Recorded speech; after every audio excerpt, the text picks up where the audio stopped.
কুরবানির ঈদ আসছে আবার, শুরু দৌড়ানি সবার, আসবে অনেক বিশাল গরু, সময় এখন হাটে যাওয়ার। কুরবানি ভাই কুরবানি ঈদ কুরবানি, কুরবানি ভাই কুরবানি ঈদ কুরবানি।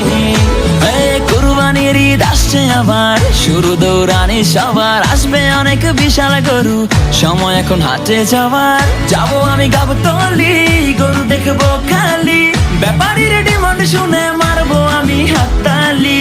কেউ গরু কিনলে ভাই দৌড়ে সামনে যাই, আগে গিয়ে জিগাই এইটা কত নিচ্ছে ভাই। জিতছেন ভাই মোটেও ঠকেন নাই, ভালো গরু পাইছেন কম টাকায়। ওহো ব্যাপারী বুঝতে পারে নাই, হয়তো প্রথমবার আসছে ঢাকায়। ও কুরবানি আইছে কুরবানি, যাবো